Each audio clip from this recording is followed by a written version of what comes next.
Orient bell tiles studio से आप देख रहे हैं एबीपी न्यूज। नमस्कार, एबीपी न्यूज पर हाजिर हूं मैं रुमाना इसार खान। शाम के 4 बज रहे हैं, वक्त हो गया है वो सच जानने का जिसकी खुद खबर गवाह है। बड़ी खबर आ रही है छत्तीसगढ़ से। छत्तीसगढ़ का अंबिकापुर एक कोयला खदान में यहां भारी बवाल हो गया है। तस्वीरें मैं आपको दिखाने जा रही हूं। छत्तीसगढ़ के अंबिकापुर में जो बवाल हुआ है कोयला खदान में, दरअसल विस्तार के विरोध में गांव वाले सड़क पर उतर आए। जोरदार हंगामा गांव वालों ने कर दिया। नाराज गांव वालों ने पुलिस पर यहां जमकर पथराव किया है। देखिए कैसे पुलिस बल अपना बचाव करता हुआ नजर आ रहा है और गांव वाले बड़े बड़े पत्थर पुलिस की तरफ उछाल रहे। खदान के विस्तार के खिलाफ पुलिस से ग्रामीण भिड़ गए। पुलिस कर्मियों पर ग्रामीणों ने पथराव किया, लाठी डंडे से हमला किया। ग्रामीणों के हमले में 40 पुलिसकर्मी घायल बताए जा रहे हैं। पुलिसकर्मियों ने भी जवाबी कार्रवाई की। हंगामा कर रहे ग्रामीणों पर लाठीचार्ज किया गया। आंसू गैस के गोले भी दागे गए। अंबिकापुर में पुलिस ने आंसू गैस के गोले छोड़े, वो तस्वीरें भी साफ आपके सामने हैं। अमेरा कोल खदान है और यहीं पर हालात तनावपूर्ण बने हुए। ये देखिए तस्वीरें, देखिए आप सब। बड़ी तादाद में ग्रामीण, पुरुष भी है, महिलाएं भी है। पुलिस को खदेड़ती हुई, पुलिस पर पथराव करती हुई, बड़े बड़े पत्थर यहाँ कोयला खदान में जो पड़े हुए थे उन्हीं को उठाकर पुलिस पर हमला किया गया। जख्मी हुए करीब 40 के आसपास पुलिस वाले घायल हुए और फिर पुलिस अपने बचाव में लाठी चलाती भी नजर आई, आंसू गैस के गोले दागती भी नजर आई। पूरी तरीके से पुलिस यहां पर बैकफुट पर नजर आ रही है। छत्तीसगढ़ की तस्वीरें आपके सामने हैं। अंबिकापुर में देखिए कैसे ग्रामीण दनदनाते हुए पुलिस पर पथराव करते हुए साफ तौर पर नजर आ रहे हैं और ग्रामीणों ने पुलिस को यहां मौके से खदेड़ दिया। देखिए जरा कैसे अपनी जान बचाकर पीछे हटते हुए पुलिसकर्मी नजर आ रहे हैं। करीब 40 के आसपास पुलिस वाले घायल यहां पर हो गए इस भिड़ंत में। तो ये कोयला खदान को लेकर विवाद छिड़ा है और जो जानकारी मिल रही है उसके मुताबिक कोयला खदान, इसी कोयला खदान में विस्तार जो हो रहा था उसी विस्तार पर ग्रामीणों ने अपना विरोध दर्ज कराया है।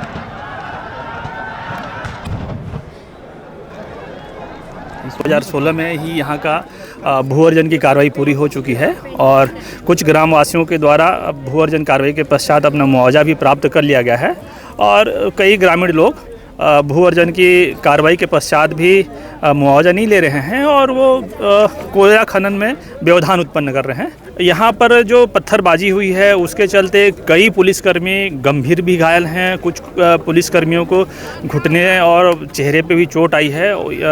जो गंभीर रूप से घायल थे उनको यहाँ से प्राथमिक स्वास्थ्य केंद्र और जिला अस्पताल में रिफ़र कर दिया गया है और जिनको हल्की फुल्की चोटें आई थी उनका प्राथमिक उपचार यहाँ पे मौके पे भी करा करके उनको आराम दिया गया है। और आइए सीधे आपको लेकर चलेंगे। हमारे साथ हमारे सहयोगी विनीत पाठक इस वक्त मौजूद हैं और विनीत से ही जरा जानते हैं कि अभी यहाँ पर स्थिति कैसी है, बताइए जरा। जी देखिए, अभी फिलहाल स्थिति कंट्रोल में है, लेकिन ये जो पूरा मामला है लगातार ग्रामीण विरोध कर रहे हैं। विरोध अभी भी जारी है। ये SCCL की जो अमेरा खदान है इसका विस्तार की कार्रवाई 2001 में अधिग्रहण, भूमि अधिग्रहण की कार्रवाई शुरू की गई थी और 2016 में ग्रामीणों को इसके जो मुआवजा है वो वितरित किया गया था, लेकिन कुछ ग्रामीण जो है वो अपनी जमीन देने को तैयार नहीं है और यही कारण है इस पूरे विवाद का, जिसको लेकर के आज जब करीब 500 से ज्यादा अधिकारी और पुलिस बल जब गांव में पहुंचा अधिग्रहण के लिए, कंपनी के अधिकारी भी साथ में मौजूद थे, उस वक्त ग्रामीणों ने विरोध प्रदर्शन शुरू किया और फिर देखते ही देखते पथराव शुरू हो गया, जिससे करीब 40 से ज्यादा पुलिसकर्मी घायल हुए हैं। 1 दर्जन से ज्यादा ग्रामीणों के घायल होने की खबर इसमें बताई जा रही है, लेकिन फिलहाल विवाद जस्ता तक है। ग्रामीण अपनी जमीन कोयला खदान को देने में विनीत, ये पहले से प्रशासन को मालूम था कि ग्रामीण विरोध कर रहे हैं और ऐसे में क्या पूरी तैयारी के साथ यहाँ पर कंपनी के लोगों के साथ पुलिसकर्मी नहीं पहुंचे और इसी वजह से नौबत ऐसी आ गई कि पुलिस वाले घायल हो गए? करीब 40 के आसपास पुलिस वाले बताया जा रहा है घायल हो गए यहाँ पर। विनीत, वो बेहद भावुक भी है और यही कारण है कि ये जो विवाद है वो इतना बड़ा हो गया, पथराव उसमें हो गया और इसको लेकर अभी भी तनाव की स्थिति है। लेकिन फिलहाल जो भारी पुलिस बल यहाँ तैनात किया गया है उसके बाद स्थिति कंट्रोल में है। जी विनीत, आपको मेरी आवाज मिल रही है? जी बिल्कुल। मैं आपसे ये जानना चाह रही हूँ कि ग्रामीण तो पहले से ही विरोध कर रहे होंगे, ऐसे में जब कंपनी के लोगों के साथ पुलिसकर्मी यहाँ मौके पर पहुंचे तो क्या उनको अंदाजा नहीं था इस बात का, क्या आंकलन नहीं किया गया कि ग्रामीणों का गुस्सा बहुत भड़क सकता है? क्या पूरी मुस्तैदी पुलिस ने नहीं बरती और इसी वजह से 40 पुलिसकर्मी घायल भी हो गए यहाँ पर? विनीत, निश्चित तौर पर सबसे बड़ा सवाल यही है, क्योंकि जिन अधिकारियों से हमारी चर्चा हुई उनका कहना था कि लगातार ग्रामीणों से बात की जा रही थी जो विरोध कर रहे थे, और आज जब कंपनी के जो अधिकारी थे वो पुलिस बल और अधिकारियों के साथ यहाँ पहुंचे तो ये अंदाजा तो था कि ग्रामीण विरोध करेंगे, लेकिन पथराव भी हो जाएगा और ये प्रदर्शन जो है वो उग्र हो जाएगा, इसका अंदाजा किसी ने नहीं लगाया था। और यही कारण है कि एक बड़ी तादाद में पुलिसकर्मी जो है वो घायल हुए हैं। तो ये अंदाजा किसी को भी नहीं था कि ये इतना उग्र प्रदर्शन ग्रामीण कर देंगे, लेकिन फिलहाल अब जो आला अधिकारी है वो लगातार ग्रामीणों से चर्चा कर रहे हैं, स्थिति को कैसे निपटाया जाए इसको लेकर के बीच का रास्ता निकालने की कोशिश भी हो रही है, लेकिन कहीं ना कहीं जो स्थिति थी उसको संभालने में कहीं ना कहीं प्रशासन नाकाम साबित होता दिखाई दे रहा है। अभी क्या किया जा रहा है? क्या फोर्स बैकअप मंगाया गया है यहाँ पर हालात काबू करने के लिए? इस बीच जो ग्रामीण हैं वो क्या कह रहे हैं, सुनाते हैं जरा। मैं अध्यक्ष हूँ तो हमन जब हमर मीटी ला हमन पहरा करथन, हमन नगुर थन। अब मैं आदिवासी हूँ, मोर सिंवरिया देवता ला चोरी से खैन के बिक देहिस। मोर गाँव का रवि मन अभी हार्ट अटैक होगिन, कोई पागल होगिन, कुछ कहीं होगिन, तो हमर जान जाए चाहे रहे, लेकिन ये जमीन ला हमन नहीं देन। तो ये ग्रामीणों को आप सुन रहे हैं, ग्रामीण महिला जो कह रही है कि मैं आदिवासी हूं और साथ में कह रही है कि चाहे जान चली जाए लेकिन ये जमीन तो हम नहीं देंगे। तो ये वो भावना है जो जमीन पर इस वक्त दिखाई सुनाई पड़ रही है। हमारे सहयोगी विनीत लगातार हमारे साथ बने हुए हैं और जरा विनीत से ही जानते हैं, ऐसी स्थिति में विनीत क्या और फोर्स का बैकअप यहाँ पर बुलाया जा रहा है ताकि हालात और बेकाबू ना हो? क्योंकि ये ग्रामीण लोग जो कह रहे हैं कि हम तो आदिवासी हैं और भले ही हमारी जान चली जाए लेकिन जमीन तो हम नहीं देंगे। विनीत जी बिल्कुल, देखिए छत्तीसगढ़ के जो आदिवासी समुदाय है उनका पूरा जीवन जल, जंगल और जमीन पर निर्भर होता है, और यही कारण है कि जब भी जमीन अधिग्रहण की बात आती है, जंगल कटाई की बात आती है, तो तमाम जो आदिवासी समुदाय है वो सड़कों पर उतर आता है। आज भी यही स्थिति बनी है, हालांकि बैकअप फोर्स बुलाई गई है और ज्यादा बैकअप फोर्स को स्टैंड बाय पर भी रखा गया है कि अगर स्थिति बिगड़ती है तो उन्हें भी तैनात किया जाएगा। लेकिन सबसे बड़ा सवाल यह है कि जब ग्रामीणों की सहमति नहीं थी तो इस तरीके से अधिग्रहण भूमि का करने के पहले प्रशासन को चर्चा करनी चाहिए थी। पहले तो अधिग्रहण की प्रक्रिया पूरी की गई और जब विरोध उठा तो उसको दबाने के, उसको सुलझाने के बदले उसको दबाने का प्रयास किया गया। तो यही कारण है कि जो आदिवासी समुदाय है वो बेहद उग्र है। इसको लेकर के सरकार ने पूरी गाइडलाइन तैयार की है, लेकिन उसका कितना यहाँ पर पालन किया गया ये भी एक जांच का विषय है। क्योंकि सही कह रहे हैं विनीत। फिलहाल बहुत शुक्रिया आपका इस तमाम जानकारी के लिए। नजर बनाकर रखेगा, कोई और बड़ा अपडेट आएगा तो दर्शकों तक पहुंचाएंगे। फिलहाल ये छत्तीसगढ़ अंबिकापुर, और यहाँ पर देखा आपने कैसे खदान और उसकी जमीन को लेकर गांव वाले जो आदिवासी हैं कह रहे हैं जमीन नहीं देंगे भले ही जान चली जाए। पुलिस पर भी पथराव कर दिया है, करीब 40 पुलिसकर्मी घायल हुए हैं, 10 से 15 ग्रामीण जो हैं आदिवासी वो भी घायल हुए हैं इस पथराव के दौरान। फिलहाल हालात तनावपूर्ण जरूर बने हुए हैं लेकिन नियंत्रण में हैं। हम आगे बढ़ रहे हैं, अगली खबर मध्य प्रदेश से है। इंदौर में अतिक्रमण की कार्रवाई पर बवाल हो गया है। नगर निगम की टीम और अतिक्रमण करने वालों के बीच पहले तो मामूली बहस हुई, लेकिन देखते ही देखते यह हाथापाई में तब्दील हो गई। इसका वीडियो सोशल मीडिया पर वायरल है, तस्वीरें देखिए आप। अतिक्रमण को लेकर दो पक्षों में आपस में मारपीट। हैरानी की बात यह है कि नगर निगम की टीम अतिक्रमण हटाने पहुंची थी, लेकिन वहां मौके पर एक भी पुलिस वाला नहीं था। आमतौर पर जब इस तरीके की कार्रवाई होती है तो फिर पुलिस बल की सुरक्षा घेरे में ही अतिक्रमण हटाया जाता है। हालांकि मारपीट की घटना के बाद अब पुलिस मामले की जांच कर रही है। आपको बता दें, इंदौर शहर अपनी साफ सफाई के लिए जाना जाता है। ये जो अतिक्रमण है इंदौर की साफ सफाई पर एक धब्बा था, इसी को हटाने के लिए जब नगर निगम की टीम पहुंची तो वहां पर जिन लोगों ने अतिक्रमण कर रखा है उन्होंने इस टीम के साथ मारपीट शुरू कर दी।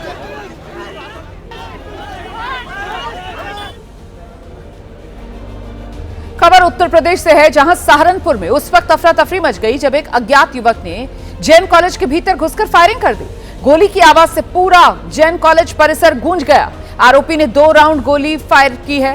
कॉलेज परिसर में लगे सीसीटीवी में ये करतूत इस आरोपी की कैद हुई है। तस्वीरें आपके सामने है, देखिए कैसे जैन कॉलेज परिसर में घुसता है ये, वहां पर फायरिंग करता है और फिर निकल जाता है। जैन कॉलेज परिसर में फायरिंग हुई है। उत्तर प्रदेश के सहारनपुर का जैन डिग्री कॉलेज है और वहीं पर परिसर के भीतर ये फायरिंग की तस्वीर देखिए कैसे एक युवक आता है, बंदूक निकालता है, फायर करता है। दूसरा राउंड कॉलेज परिसर से बाहर निकलते वक्त बिल्कुल गेट के नजदीक पहुंचकर फायर करता है। 2 राउंड गोलीबारी, पूरे कॉलेज परिसर में सनसनी फैल गई। हालांकि गोली क्यों चलाई, कौन था ये व्यक्ति जिसने गोली चलाई, इसको लेकर अभी तक पुलिस के हाथ खाली हैं। लेकिन आरोपी को सीसीटीवी में साफ साफ देखा जा रहा है। कॉलेज के प्रिंसिपल की शिकायत के बाद पुलिस मामले की जांच कर रही है।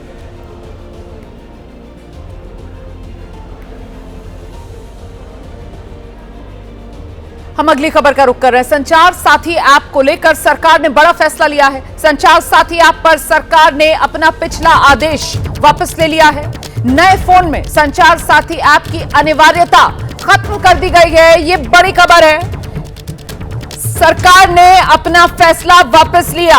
नए मोबाइल फोन्स में इनबिल्ट संचार साथी ऐप की अनिवार्यता जो सरकार की तरफ से रखी गई थी उसे खत्म कर दिया गया है। मोबाइल कंपनियों को ऐप इंस्टॉल करना अब अनिवार्य नहीं होगा। संचार साथी ऐप पर भारत सरकार का यह बड़ा रुख। संचार साथी ऐप की लोकप्रियता तेजी से बढ़ी है। भारत सरकार 24 घंटे में 6 लाख लोगों ने ऐप डाउनलोड किया है। यह सरकार की तरफ से जानकारी साझा की गई है। और अब अगली खबर उत्तर प्रदेश के मुजफ्फरनगर के बुढ़ाना से, जहां एक उपद्रवी बारात के द्वारा पिता बेटी का मामला सामने आया है। आरोप है बारात के पास साइड मांगने पर बारात में शामिल बदमाशों ने पिता पुत्री को बुरी तरीके से पीट डाला। ये पूरी वारदात तब की है जब राज सिंह अपनी बेटी के साथ बाजार से सामान खरीद कर लौट रहे थे। घर के बाहर गांव की ही मुस्लिम समुदाय की एक बारात खड़ी थी। भीड़ अधिक होने की वजह से राज सिंह ने बारात में मौजूद युवकों से साइड देने को कहा, जिस पर बारात में शामिल कुछ युवकों ने राज सिंह के साथ मारपीट शुरू कर दी। इतना ही नहीं, उपद्रवियों ने लड़की को भी बाइक से खींचकर पीटा।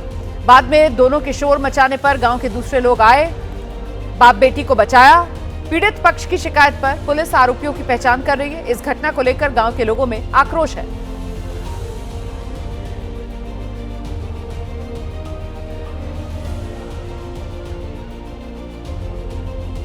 अगली खबर उत्तर प्रदेश के कुशीनगर से है। नेशनल हाईवे 28 पर भीषण सड़क हादसा हुआ है। 3 लोगों की मौत हो गई है। तेज रफ्तार ट्रेलर ने एक ट्रैक्टर, ई रिक्शा और बाइक में जोरदार टक्कर मार दी। दरअसल ये ट्रेलर था, तेज रफ्तार था। राहगीरों को बचाने के चक्कर में ये दूसरी लेन में चला गया और दूसरी लेन में गाड़ियां अपनी रफ्तार से चल रही थी। तभी अचानक ट्रेलर के आ जाने की वजह से सामने से ट्रैक्टर, ई रिक्शा, बाइक सब में भिड़ंत होती चली गई। ये वीडियो आप देख रहे हैं। बेकाबू ट्रेलर दूसरी लेन में गाड़ियों से टकराने के बाद बुरी तरह क्षतिग्रस्त हुआ है। हादसे में 3 लोगों की मौत हो गई है। कई लोग घायल हैं। हालत कई की गंभीर बताई जा रही है। ये घटना कसिया थाने के पकवाईनार इलाके की बताई जा रही है।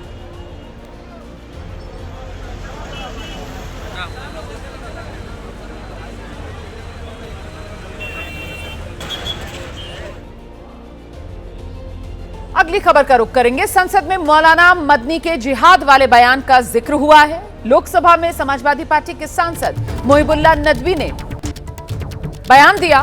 बोले मुसलमानों की जिंदगी तंग कर दी गई है। ये मोहिबुल्लाह नदवी की तरफ से संसद में कहा गया है। मौलाना मदनी कह रहे हैं कि जिहाद करना पड़ेगा। नदवी ने यह कहा, आखिर कब तक मुसलमानों को दबाया जाता रहेगा।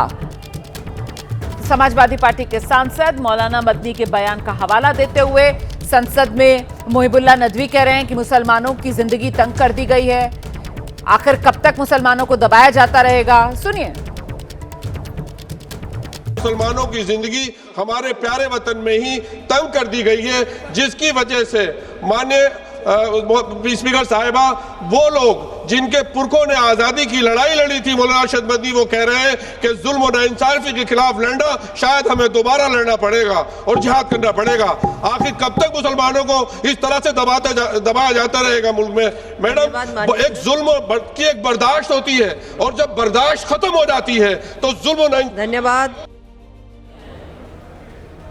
दरअसल जमीयत उलमाए हिंद के प्रमुख हैं मौलाना महमूद मदनी। उन्होंने जिहाद को लेकर एक बार फिर से एक बयान दिया, जिसके बाद वो सुर्खियों में हैं। मौलाना महमूद मदनी ने कुछ दिन पहले भी जिहाद पर अपनी प्रतिक्रिया दी थी। एक बार फिर अब जिहाद पर वो बोले हैं। मौलाना मदनी ने कहा है कि जिहाद तो मुल्क के लिए जरूरी है। जिहाद इस्लाम धर्म का एक पवित्र शब्द है। जिहाद को गाली देने वाले गद्दार हैं, इस्लाम के दुश्मन हैं। मौलाना मदनी ने यहां तक कह दिया कि जिहाद के बारे में तो स्कूलों में पढ़ाया जाना चाहिए। मुल्क के लिए ज़रूरी है मुल्क के लोगों को मालूम होना चाहिए कि जिहाद क्या होता है, कितनी तरह का होता है, किन हालात में होता है, कब किया जा सकता है, कौन कर सकते हैं, कौन नहीं कर सकते हैं। बिल्कुल पढ़ाया जाना चाहिए। सारे धर्मों में ये चीज़ मौजूद है और सबको पढ़ाया जाना चाहिए। जिहाद एक धार्मिक पवित्र शब्दावली है इस्लाम की। अब अगर किसी को इस्लाम के साथ दुश्मनी है तो वो शौक से कहे, तो उसे डिक्लेयर करना चाहिए कि मैं इस्लाम का दुश्मन हूं और मुझे इस्लाम और इस्लाम के मानने वाले मंजूर नहीं हैं। ये डिक्लेयर कर दें और फिर गाली बनाएं जिहाद को, मुझे कोई आपत्ति नहीं। वो उनका सौभाग्य होगा, वो जो चाहे करें। लेकिन अगर वो अपने आप को सनातन धर्म का या किसी और धर्म का मानने वाला कहते हैं और फिर किसी दूसरे धर्म का न सिर्फ अनादर करते हैं बल्कि बदतमीजी करते हैं, गाली बकते हैं और उसे गाली बना देते हैं धर्म ही को, तो मेरे लिए ज़रूरी है कि मैं चेताऊं और देश वालों को सबको बताऊं कि देखो ये बदतमीजी कर रहे हैं, ये मुल्क में आतंकवाद फैलाना चाहते हैं, ये मुल्क के साथ दुश्मनी कर रहे हैं, ये गद्दार हैं, मुल्क के, इस देश के दुश्मन हैं और देशद्रोही वाला काम कर रहे हैं। और ये हमारे देश के जो दुश्मन मुल्क हैं, पड़ोसी मुल्क पाकिस्तान फलां फलां, उनके एजेंडे को पूरा कर रहे हैं। तो मेरे लिए ज़रूरी है बताना, वो मैंने बताया। हम 30 साल से कर रहे हैं, आगे भी ज़रूर करेंगे और हम इसका सख्त आपत्ति है और विरोध है इस बात पर कि यूनियन मिनिस्टर्स, चीफ मिनिस्टर्स और सीनियर लीडर्स पॉलिटिकल पार्टी के, एक ख़ास पॉलिटिकल पार्टी के सीनियर लीडर्स भी लगातार जिहाद का शब्द यूज़ करके गालियां बकते हैं और इस्लाम को बदनाम करने की और गाली देने के मौके तलाशते हैं और उसके ऊपर कदम उठाते रहते हैं। हम इसका सख्त विरोध करते हैं। तो सुन रहे थे आप मौलाना मदनी को, जो कह रहे हैं कि इस्लाम में पवित्र शब्द है जिहाद, जिसे आज की राजनीति ने गाली बना दिया है। आगे बढ़ेंगे, अगली खबर का रुख करेंगे। पश्चिम बंगाल में शिक्षक भर्ती से जुड़ी एक बड़ी खबर आपको बता दूं। 32,000 प्राइमरी शिक्षकों की नौकरी सुरक्षित। कलकत्ता हाईकोर्ट का बहुत बड़ा फैसला सामने आया है। सिंगल बेंच के फैसले को डिवीजन बेंच ने खारिज कर दिया है। बंगाल के शिक्षा मंत्री ने इस फैसले पर खुशी जताई है। ये इस वक्त की बड़ी खबर मैं आपको बता दूं। पश्चिम बंगाल में शिक्षक नियुक्ति से जुड़ी ये बड़ी खबर है। 32,000 प्राइमरी शिक्षकों की नौकरी अब सुरक्षित। कलकत्ता हाईकोर्ट का ये बड़ा फैसला, सिंगल बेंच के फैसले को डिवीजन बेंच ने खारिज कर दिया है। मतलब 32,000 जो प्राइमरी शिक्षक हैं उनकी नौकरी बच गई है, उनकी नौकरी सुरक्षित। देखिए आप किस तरीके से खुशी मनाई जा रही है। मिठाई का डब्बा आप देख रहे हैं खुला हुआ है। ये वो फैसला है जिसका पश्चिम बंगाल में जो शिक्षक हैं उनको बेसब्री से इंतजार था और आखिरकार ये बड़ा फैसला आ गया। पश्चिम बंगाल में शिक्षक नियुक्ति से जुड़ी ये बड़ी खबर, 32,000 प्राइमरी शिक्षकों की नौकरी सुरक्षित। कलकत्ता हाईकोर्ट का ये बड़ा फैसला है। सिंगल बेंच के फैसले को डिवीजन बेंच ने खारिज किया।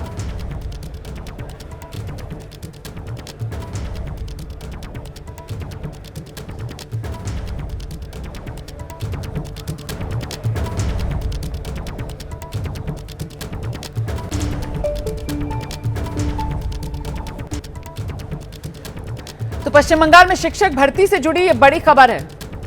32,000 प्राइमरी शिक्षकों की भर्ती बहाल, ये फैसला कलकत्ता हाईकोर्ट ने दिया है। कलकत्ता हाईकोर्ट की ही सिंगल बेंच ने जो फैसला दिया था उसको खारिज करते हुए कलकत्ता हाईकोर्ट की डिवीजन बेंच ने ये फैसला सुनाया है।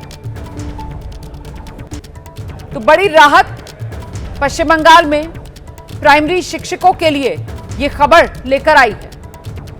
तादाद देखिए आप, 32,000 के करीब प्राइमरी शिक्षकों के भविष्य का ये सवाल था, उसी से जुड़ा हुआ ये फैसला था और आखिरकार आज जब ये फैसला आया तो प्राइमरी शिक्षकों के चेहरे पर खुशी लेकर आया। पश्चिम बंगाल में शिक्षक नियुक्ति से जुड़ी ये बड़ी खबर है। 32,000 प्राइमरी शिक्षकों की नौकरी सुरक्षित। तलवार लटक रही थी 32,000 प्राइमरी शिक्षकों की नौकरी पर, खासतौर से तब से जब से कलकत्ता हाईकोर्ट के सिंगल जज ने ये फैसला सुना दिया था, जिसको आज डिवीजन बेंच ने खारिज कर दिया है। सीधे आपको लेकर चलेंगे, हमारे साथ हमारे सहयोगी शिवाशीष इस वक्त मौजूद हैं और जरा शिवाशीष से ही जानते हैं, बताइए विस्तार से जरा इस बड़े फैसले के लिए जो 32,000 प्राइमरी शिक्षकों के लिए खुशी बनकर आया है। शिवाशीष।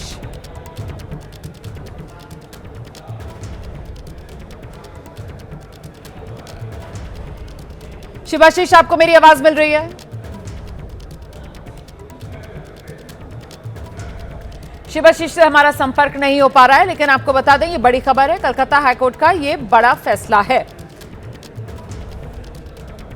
आगे बढ़ रहे हैं, अगली खबर का अब रुख करने जा रहे हैं। मध्य प्रदेश के छतरपुर में नायब तहसीलदार की बदसलूकी का एक मामला सामने आया।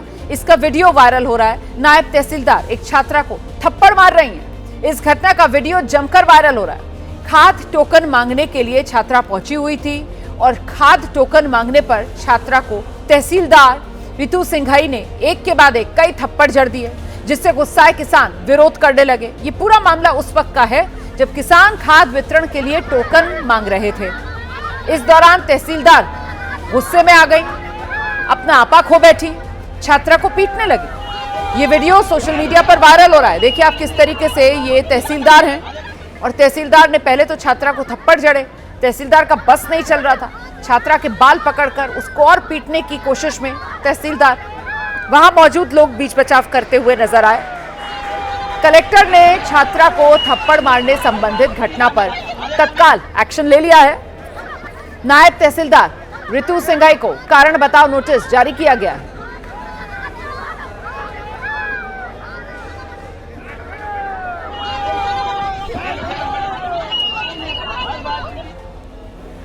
और अब आगे बढ़ेंगे, अगली खबर गुजरात से है। गुजरात में भावनगर में एक कॉम्प्लेक्स में आग लगी, जिसके बाद हड़कंप मच गया। और जिस कॉम्प्लेक्स में ये आग लगी उस कॉम्प्लेक्स में कई अस्पताल चल रहे थे, जिससे मरीजों की जान आफत में आ गई।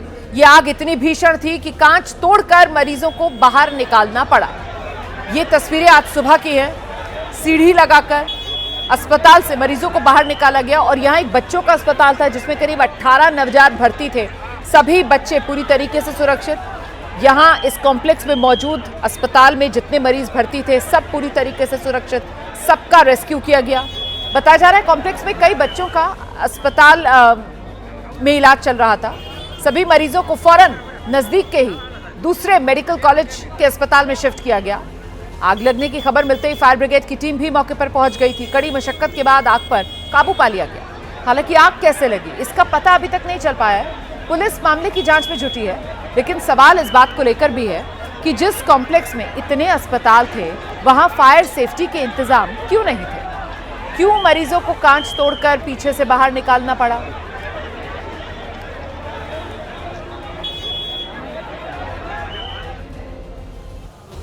और अब अगली खबर उत्तर प्रदेश से है, जहां पीलीभीत में उस वक्त हड़कंप मच गया जब बिजली के पोल की चिंगारी से एक इको वैन जलकर राख हो गई।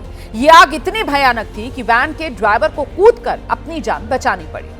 बताया जा रहा है कि वैन जहां खड़ी हुई थी वहां ऊपर बिजली का पोल था और बिजली के तार गुजर रहे थे वहां से। यहीं स्पार्किंग हुई और एक चिंगारी आई। इको वैन इसी चिंगारी के चलते आग की चपेट में आ गई और देखते ही देखते पूरी इको वैन जलकर खाक हो गई। देखिए कैसे गाड़ी और गाड़ी में आग की लपटें उठती हुई नजर आ रही हैं। आग के गोले में तब्दील ये गाड़ी हो गई। लोगों की सांसें उस वक्त अटक गई जब कार में तेज धमाका भी हुआ। पूरी कार फिल्मी स्टाइल में आग की लपटों में घिर गई। इस अग्निकांड से मौके पर मौजूद लोग दहशत में थे। आनन फानन में फायर ब्रिगेड को जानकारी दी गई। जब तक फायर ब्रिगेड की टीम मौके पर पहुंची तब तक ये वैन पूरी तरह जलकर खाक हो गई थी।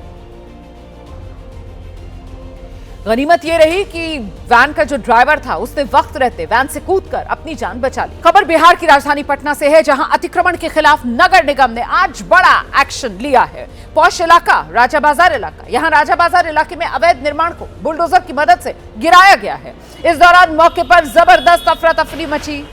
जैसे ही इलाके में बुलडोजर पहुंचा दुकानदारों में तो हड़कंप समझ गया। कई लोग खुद ही दुकान के बाहर जो अतिक्रमण था वो हटाते नजर आए। जिन लोगों ने खुद से अपनी दुकान नहीं हटाई उसे बुलडोजर से ध्वस्त किया गया। वीडियो आपके सामने है। राजा बाजार में बुलडोजर अवैध निर्माण को गिरा रहा है। वहीं नगर निगम ने कई ठेले वालों पर भी एक्शन लिया है। जो भी ठेले वाले मौके पर दिखे उनसे 2000 रुपए फाइन वसूला गया है। इससे पहले नगर निगम ने लगातार 2 दिन तक लोगों को चेतावनी दी थी। इसके बाद आज ये एक्शन नगर निगम की तरफ से किया गया।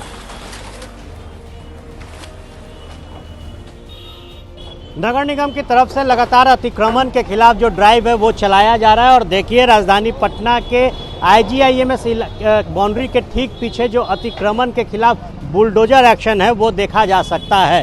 बुलडोजर के माध्यम से जो लोग छछरी के दुकान लगाकर अपनी रोज़मर्रा की ज़िंदगी में व्यापार कर रहे थे उनके दुकानों को अब तोड़ा जा रहा है। बता दें आपको कि नगर निगम ने इससे पहले माइकिंग के माध्यम से दुकान को खाली करने का जो निर्देश है वो दिया था और कहा था कि जो आपके सामान है उसे आप लेकर चले जाए। कई लोगों के जो फाइन है वो भी काटे गए हैं, लेकिन जिन लोगों ने अपने दुकान, अपने छछरी, अपने बांस को नहीं हटाया उसे अब देखिए बुलडोजर के माध्यम से ध्वस्त किया जा रहा है। कई जो अधिकारी हैं वो यहाँ मौजूद हैं और पुलिस प्रशासन के मुस्तैदी के बीच ये जो बुलडोजर का एक्शन है वो किया जा रहा है।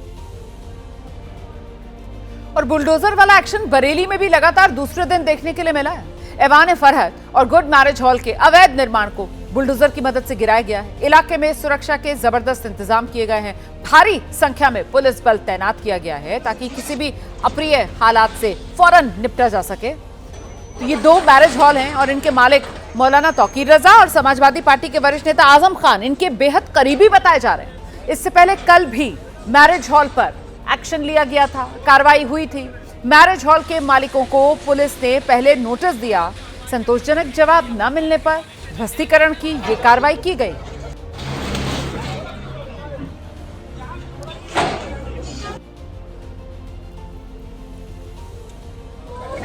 तो ये 2 तस्वीरें आपके सामने हैं। एक आज की तस्वीर, एक कल की तस्वीर आप देख रहे हैं। बरेली में बीते कल भी बुलडोजर वाला एक्शन हुआ, आज भी बुलडोजर गरजा है बरेली में। लगातार दूसरे दिन अवैध निर्माण पर बुलडोजर का एक्शन। दोनों तस्वीरें आपके सामने।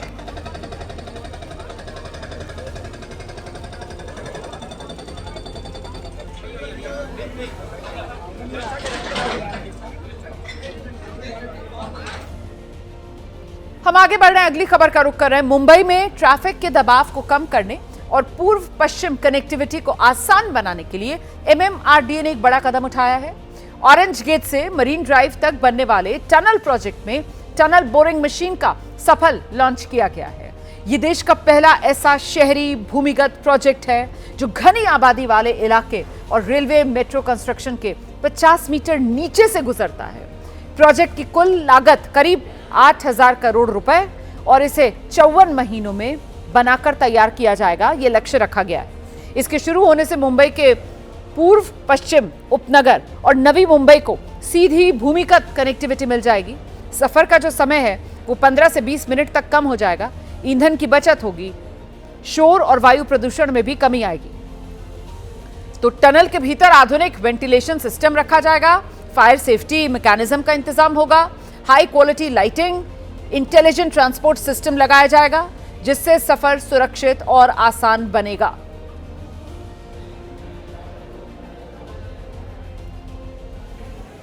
तो 20 मिनट तक सफर का वक्त कम हो जाएगा। मुंबई में जिंदगी कुछ आसान हो जाएगी। पूरब और पश्चिम के बीच ये कनेक्टिविटी टनल के जरिए और उसी का ये सफल परीक्षण।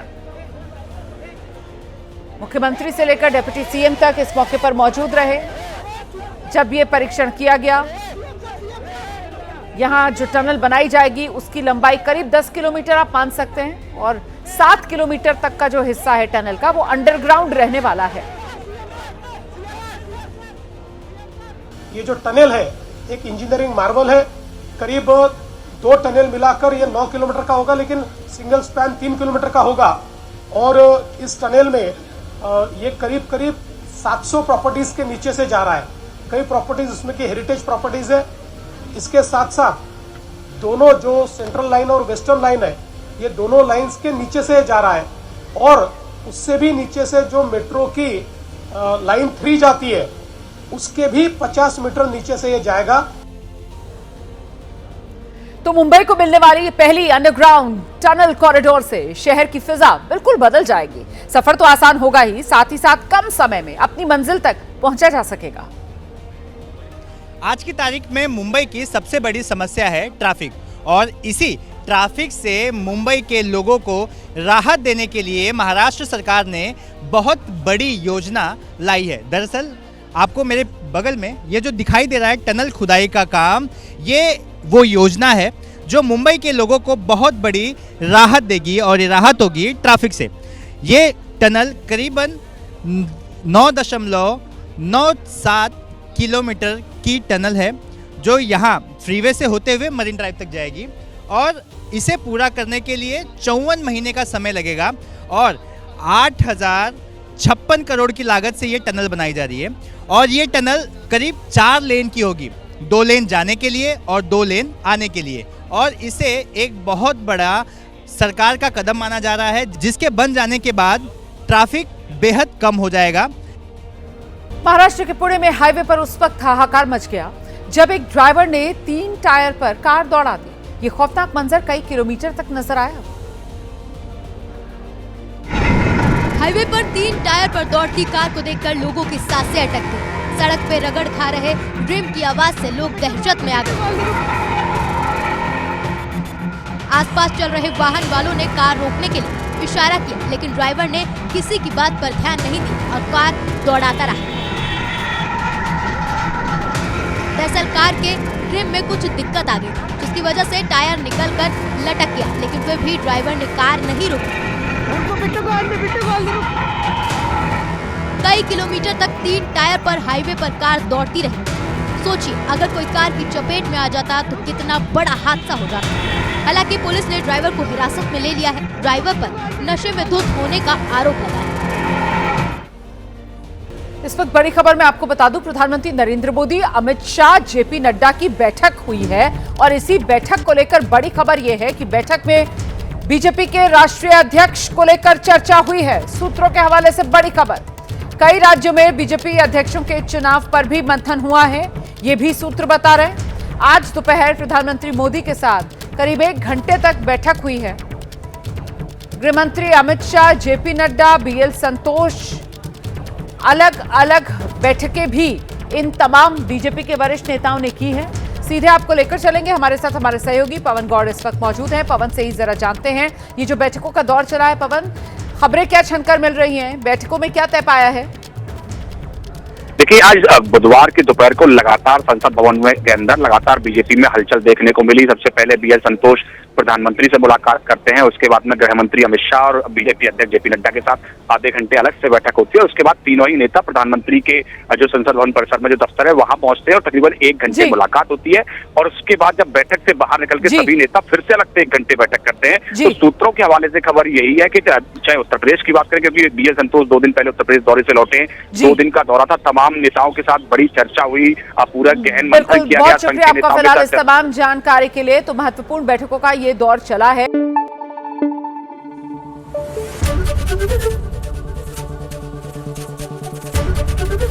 एबीपी न्यूज आपको रखे आगे।